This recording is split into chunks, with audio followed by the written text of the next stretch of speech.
Magandang araw mga kaibigan. Bigyan natin ng reaction opinion itong post ni Director Daryl Yap. Yung dati hinahangaan ko si Senator Lacson. Natapos na yon nung ayaw niyang isagad ang investigasyon sa flood control. Ganda nito ginawa ni Director Daryl Yap.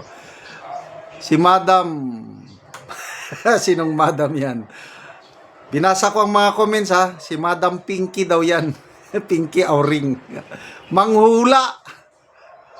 Bakit nakaisip si Direk Daryl Yap na maggawa ng ganitong thumbnail? Kasi, yung manghuhula na si Lacson, galing yan kay Senator Marcoleta. Sabi niya, magaling kang investigador. Bakit naging manghuhula ka na ngayon? Grabe yung balitaktakan nila kagabi ba yun? Nako, bilib na bilib ako kay 2 versus 1. Nagkampe o nagtulungan Soto and Lacson versus Marcoleta, but to me, ang nanaig Senator Marcoleta. O ito, pakinggan natin. Lacson. Tinawag ni Marcoleta na tila naging manghuhula na umano si Lacson, na kilala bilang dating investigador, matapos itong magbigay ng mga pahayag at hinuha kaugnay sa usapin sa sesyon. Ang banat ay bahagi ng palitan ng opinyon ng dalawang mambabatas habang tinatalakay ang mga isyung kinakaharap sa Senado. Hindi po ninyo alam, sasabihin ko sa inyo. I don't need to know, Mr. President. I'm not interested.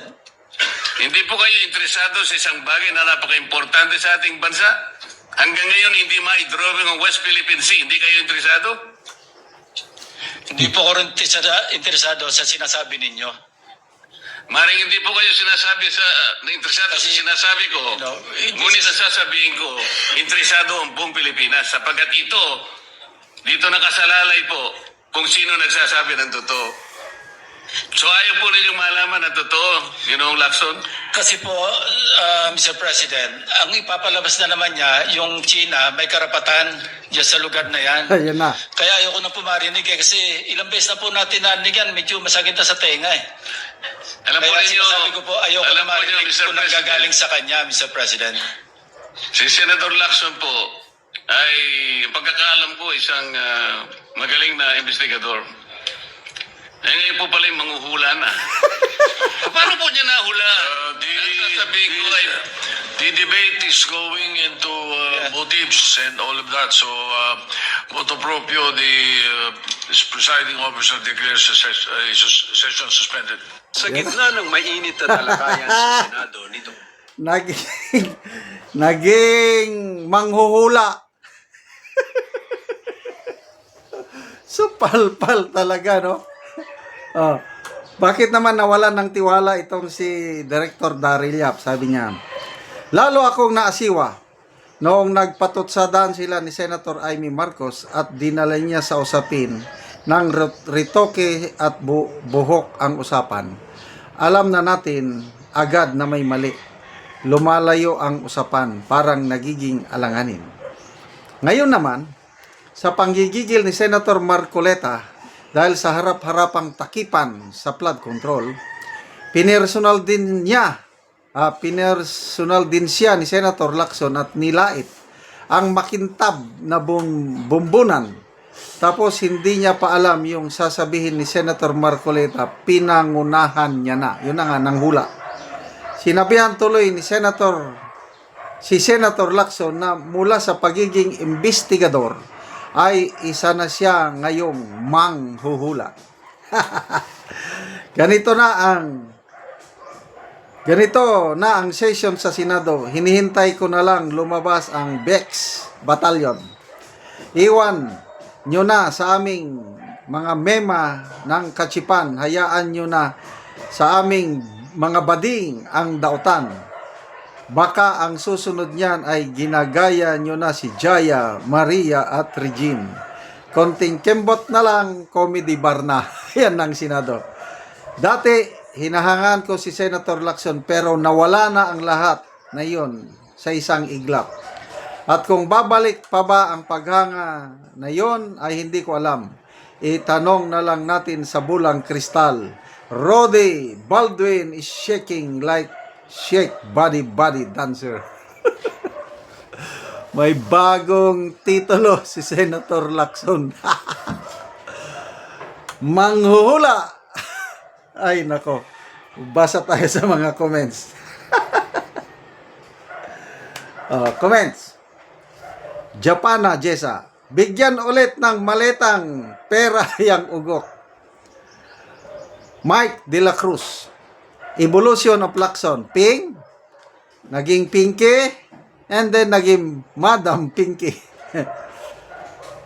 Dali Abdullah. From Kuratong Baliling to na carried away bombastic chulala. Mother Pinky. Cover up. Excuse me. Cover up, Pinky Swear, Madam Auring. Enough is enough. Madam Pinky. In fairness, bagay, Madam Pinky. Ito, mabigat to. Orig Beverly, PMA. Correct. Matinong PMA ito.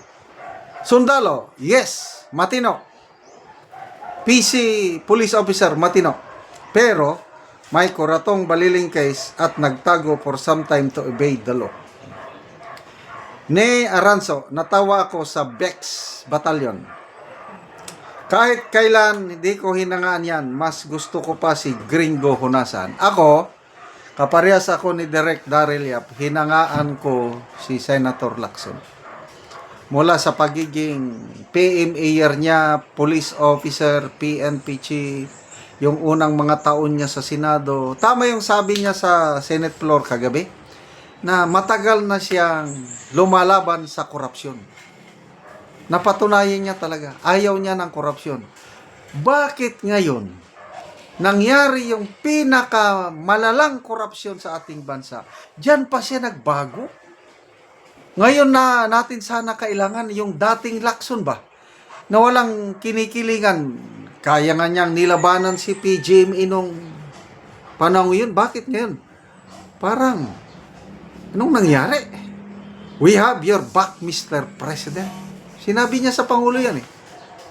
Kakampi mo kami, no matter what. Huwag kang mag-alala, nandito kami ni Senator Soto. Ayos. Salamat mga kaibigan sa inyong pagsubaybay sa ating channel.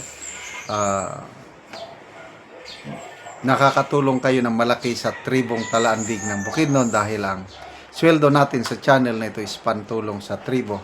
Namimigay tayo ng libreng yero at pako para makapagpatayo sila ng mas maayos na tahanan. Panoorin nyo ang video na ito. Ang among ginahatagan o giyero.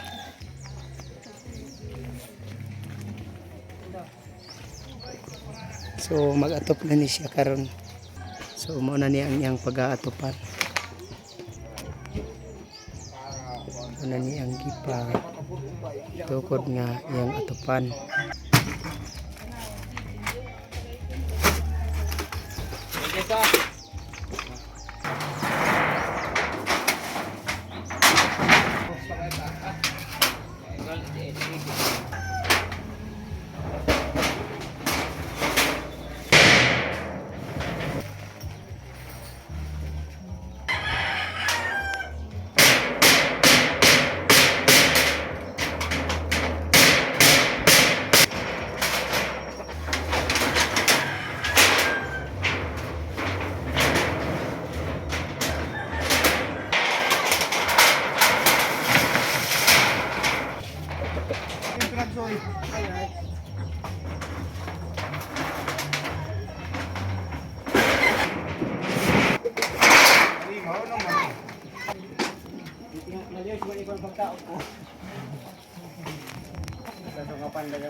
O karon humanay gyud sa pag-atop ang among nahatagan sa yero.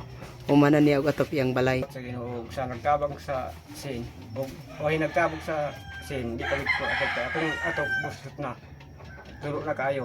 So salamat kayo sa nagatag sin kay na is na nagid akong atok tanan. Di na ko mula kaya akong sinapulian nagbago. So salamat kayo. Salamat kayo.